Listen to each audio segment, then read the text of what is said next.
Hi friends, నమస్తే. మాదిరెడ్డి సులోచన గారి మరొక కొత్త నవల పద్మవ్యూహం.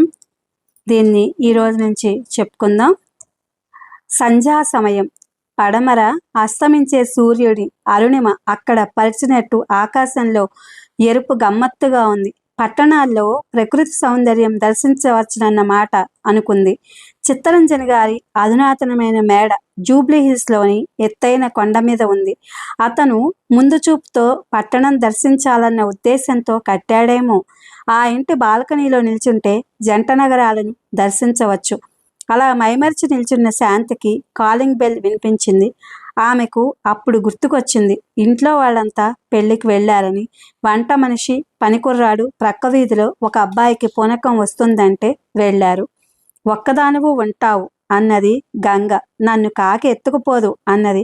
అయితే ఈ 5 రూపాయలు మా తమ్ముడు వస్తే ఇవ్వమ్మా, త్రాగవద్దన్నానని చెప్పు అని వెళ్ళిపోయింది గంగ. తలుపులు వేసుకుని పైన కూర్చుంది శాంత. గంగ తమ్ముడే అయి ఉంటాడు. ప్రకృతిని చూసి పరవశించడం మాని క్రిందకొచ్చింది. తలుపుకున్న గాజు స్లిట్లో నుండి బయటకు చూసింది. ఒకతను మామూలు దుస్తులు వేసుకుని నిల్చున్నాడు. పైజమా లాల్చి వేసుకున్నాడు. అవి కూడా బాగా నలిగిపోయి దుమ్ము పట్టి ఉన్నాయి. తల నిండా దుమ్ముతో అసహ్యంగా కనిపించింది. త్రాగుబోతు అంతకంటే నీటుగా ఉంటాడా అనుకుంది. తలుపు తీసి 5 రూపాయల నోటు పట్టుకుంది శాంతి. ఎవరండి? అతని కళ్ళు ఆశ్చర్యంతో పత్తికాయలయ్యాయి. నేనెవరో చెప్తే గాని తీసుకోవా? ఆల్ రైట్, శిరీష స్నేహితురాల్ని, తీసుకో అన్నది. ఇంకాస్త సందు చేసిన ఇంట్లోకి దూరతాడేమోనని భయపడుతూ. ఎందుకేమిటి? మీ అక్కను అడిగావట కదా. మా అక్కను అడిగానా? అతను కళ్ళతో పాటు నోరు వెడల్పు చేసి ఆశ్చర్యంగా చూశాడు. అడిగావో ఆవిడే ఇస్తానందో నాకు తెలియదు. త్రాగడానికి అంతకంటే ఇవ్వడం కుదరదని చెప్పమంది. త్రాగడానికా? త్రాగేవాడెవడు? త్రాగుతానని చెప్పాడనుకో. నోటు క్రింద పెట్టి తలుపు వేసుకుంది. శాంతి వెళ్ళి లైట్లు వేసుకుంది. చీకట్లో అయితే దిగులు, భయం. శాంతి బొంబాయిలో BSc చేసింది. ఆమెకు మారుటి తల్లితో పడదు. ఆ ఇంట్లో జరిగే ఘర్షణ చూచాక చిత్తరంజన్ గారే శాంతి తండ్రికి సలహా ఇచ్చాడు. ఒరేయ్ రమణ, శాంతిని MSc హైదరాబాద్లో చేయించరా అన్నాడు. రమణారావు గారికి ఆ సలహా ఇచ్చింది. శాంతికి సంగీతం అంటే అమితమైన అభిమానం. శాస్త్రీయ సంగీతం నేర్చుకుంటూ పోస్ట్ గ్రాడ్యుయేషన్ చేయాలని పంపించాడు. రమణారావు, చిత్తరంజన్ ఒక ఊరి వారు. ఒకే బడిలో చదివారు. ఒకే హాస్టల్లో ఉన్నారు. రమణారావు BE చదివి అటామిక్ ఎనర్జీ కమిషన్లో ఉద్యోగం చేస్తున్నాడు. BScలో అత్యవసర మార్కులతో పాస్ అయిన చిత్తరంజన్ కాంట్రాక్టర్గా చేరి లక్షలు ఆర్జించాడు. అతని ఏకైక పుత్రిక శిరీష.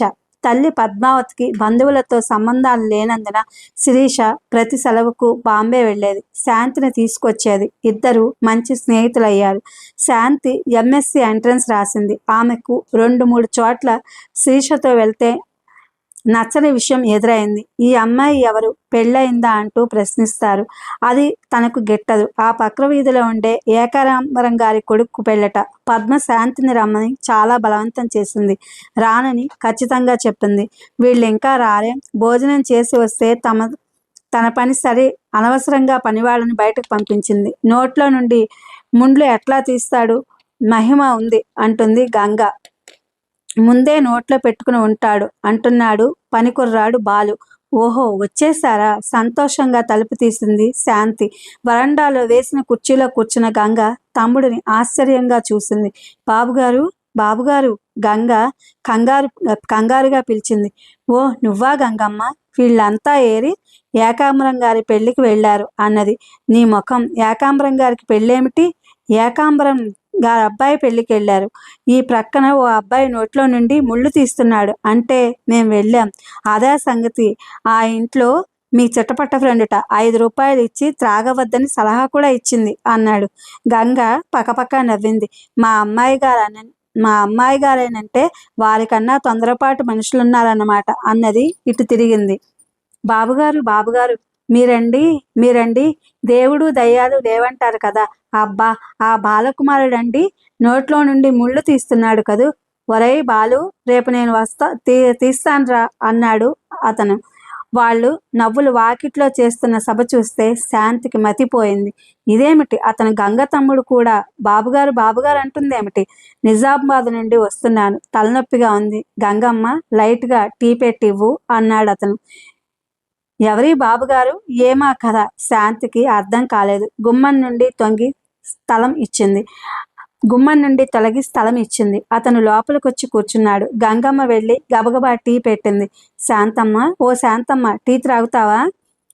అన్నది ఆ యువకుడి కేసు చూస్తూ. బాబుగారండి, నిజంగా మీరు నోట్లో నుండి ముళ్ళు తీస్తారా? బాలు అతని ప్రక్కన నిలబడి అడిగాడు ఆశగా. అరే, ఒంట్లో నుండి రాళ్ళు రాల్చడం, నోట్లో నుండి ముళ్ళు తీయడం అంతా బోగస్ ట్రాష్, అర్థమైందా? బాలు బుర్ర తుడుచుకుంటూ నిలబడిపోయాడు. గంగమ్మ టీ తెచ్చింది. అతడు టీ త్రాగి తేరుకున్నాడు. గంగమ్మ, బాలు ఇంకా తాము చూసిన అద్భుతం నిజమా మాయా అని కొట్టుమిట్లాడుతున్నారు. ఇదిగో బాలు, నేను నోట్లో నుండి ఆల్పీస్ తీస్తున్నాను అన్నాడు యువకుడు. ఏది తీయండి బాబు. రావే గంగక్క, అతను పిలిచాడు. గంగమ్మ, బాలు అతనికి చెరోవైపు నిలబడ్డారు. నిజంగానే అతడి నోట్లో నుండి పిన్నులు తీశాడు. బాలు మూర్చిపోయినంత పని చేశాడు. యారా అబ్బి, ఏమిటో ప్రయోగం చేస్తున్నావు? చిత్తరంజన్ గారు వచ్చి నవ్వుతూ కూర్చున్నారు. అతని నోట్లో పైపు వెలుగుతోంది. అతని వెనక శిరీష, పద్మావతి వచ్చారు. హలో చిటపటలు, బాగున్నానవా? బావలేను, 103 జ్వరం, నోటి మాట పడిపోయింది అన్నది శిరీష. ఏమిటే ఈ అశుభ మాటలు? అమ్మ, కులాసా అభిమన్యు, ఉత్త కులాసా కాదత్తయ్య, డబుల్ కులాసా. ఈ కోడలు గారిని కాదు కొరివిని అడిగినట్లు చెప్పమంది అన్నాడు అంతవరకు పిన్నులు తీసి అద్భుతాలు చూపుతున్న Abhimanyu. I say shut up. Thank you, అతను చేతులు జోడించి వినయం అభినయించాడు. శిరీష పైకి పోతూ ఆగింది. శాంతి, ఒక్కదానికి బోరు కొట్టలేదు? మళ్ళీ బోరంటూ హోరు మొదలుపెట్టావా మరదల మాణిక్యమా? ముందు నీ బోరు ఆపు, రావే శాంతి అన్నది. ఓహో, మనకు లేని శాంతి స్నేహితురాల రూపంలో తెచ్చుకున్నారన్నమాట. అబ్బి, రాగానే ఏమిట్రా అమ్మాయితో? సారీ, మీ గారాల పట్టి అన్న సంగతే మర్చిపోయాను. అలాగే గుడ్ న్యూస్ మావయ్య, నేను ఎంఎస్సి ఫస్ట్ క్లాస్లో పాస్ అయ్యాను. ఇక పుస్తకాలు చూసి వ్రాస్తే ఎవరైనా పాస్ అవుతారు కానీ తమను మాత్రం పాస్ అవ్వరని గ్యారంటీగా చెప్తాను. అనుమానంగా ఉంటే స్టాంప్ కాగితంపై వ్రాసిస్తాను అన్నాడు అభిమన్యు. శాంతి ఎందుకో అసంకల్పిత ప్రతీకార చర్యల ఫక్కున నవ్వింది. శిరీష చదువుల్లో కాస్త డల్లే. కంగ్రాట్స్ చెప్పడం అవసరం రా, నువ్వు ఫస్ట్ క్లాస్లో పాస్ అవుతావని నాకు తెలుసు అన్నారు ఆయన. ఉండభిమన్యు, స్వీట్ తెస్తాను. పద్మావతి లోపలికెళ్ళింది. అబ్బి, ఈ అమ్మాయి శాంతని నా ప్రాణ స్నేహితుని కూతుర్రా, పరిచయం చేశాడు. ఓ నమస్తే అన్నాడు తమాషాగా. నమస్తే, ఐఎమ్ సారీ, సిగ్గుగా తల ఉంచుకుంది శాంతి. సారీ ఎందుకమ్మా? బ్రతికిన కాలంలో వాడి అల్లరి ఆగడాలు చిత్తరంజన్ గారు నవ్వారు. అందరి భోజనాలు అయ్యాయి. శిరీష, అభిమన్యు తగాదాలు శాంతికి గమ్మత్తుగా అనిపించాయి. ఆమెకు తన ఇంట్లో ఏనాడు వాక్ స్వాతంత్రం లేదు. ఏం మాట్లాడితే ఎవరికి కోపం వస్తుందో, తప్పో ఒప్పో అంటూ ఒదిగి బ్రతికింది. అందుకే చిత్తరంజన్ గారి ఇల్లు ఒక అద్భుత ప్రపంచంలా కనిపించింది. ఇది ఫ్రెండ్స్, మాదిరెడ్డి సులోచన గారి పద్మ వ్యూహం. Thank you for watching.